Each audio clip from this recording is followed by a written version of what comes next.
22 अप्रैल को जम्मू कश्मीर के पहलगाम में हुए आतंकी हमले के बाद से ही देश में तनाव का माहौल बना हुआ है। जहां पीएम मोदी लगातार बैठकें करके पाकिस्तान के खिलाफ रणनीति बनाने में लगे हैं, वहीं कांग्रेस के नेता लगातार देश की सेना और उसकी ताकत पर सवाल खड़ा कर रहे हैं। पंजाब के पूर्व मुख्यमंत्री चरणजीत सिंह चन्नी की तरफ से सर्जिकल स्ट्राइक के सबूत मांगने का मुद्दा अभी ठंडा भी नहीं हुआ था कि अब यूपी कांग्रेस के अध्यक्ष अजय राय ने राफेल को लेकर के विवादित बयान दे दिया है।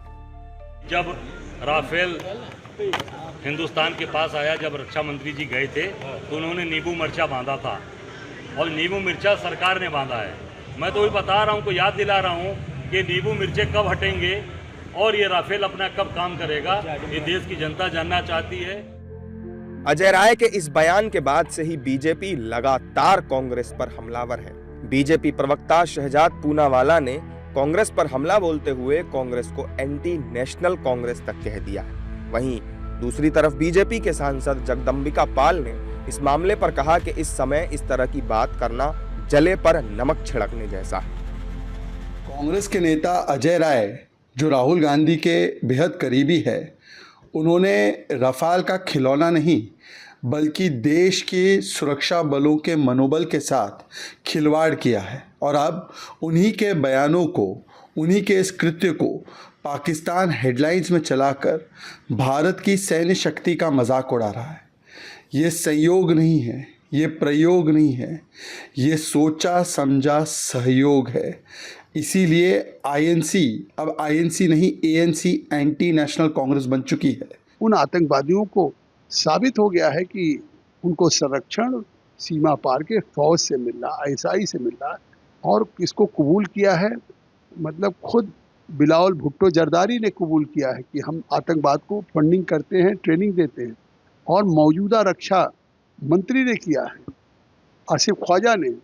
तो जब सरकार ये मान रही कि हम 30 साल से गंदा काम कर रहे थे, तो अब उसके बाद उनका इस्तेमाल करके बेगुनाह लोगों को मारा गया है, तो उस समय इस राफेल को खिलौना कहना, नींबू मिर्चा लटकाना, ये जले पे नमक छिड़क रहे हैं। अगर पाकिस्तान में सर्वदलीय बैठक या सत्र बुलाया जा रहा है तो वहां कोई विपक्षी दल वहां की सेना या सरकार के खिलाफ नहीं बोल रहा है, न डायरेक्ट न इनडायरेक्ट, न प्रत्यक्ष न व्यंग, मगर यहां पर उन बयानों की झड़ी लगी हुई है। तो इसलिए यही मेरा साफ कहना है कि यह बात देश की जनता को समझने की जरूरत है और कांग्रेस पार्टी को अपने गिरेबान में झांकने की जरूरत है और इन चंद नेताओं को पाकिस्तानी सेना का चीयर लीडर बनने से बाज आना चाहिए।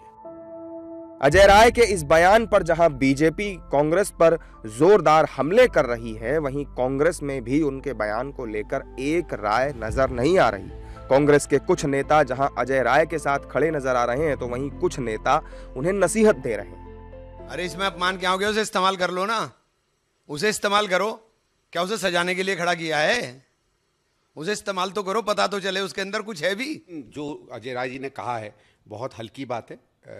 किसी मतलब किस संदर्भ में क्या किया वो जाने, लेकिन समझदार व्यक्ति हैं, उन्हें तो पता होना चाहिए कि हथियार और हवाई जहाज महत्वपूर्ण चीज़ होते हैं और कम से कम हमारी सेना के हथियारों को तो आपको खिलौना नहीं कहना चाहिए। पहलगाम हमले के बाद जहां कांग्रेस का राष्ट्रीय नेतृत्व बार बार केंद्र सरकार के साथ होने की बात कह रहा है, लेकिन कांग्रेस के बड़े नेता सेना और सरकार के खिलाफ बयानबाजी कर रहे हैं। इससे कांग्रेस की कथनी और करनी में अंतर साफ नजर आता है।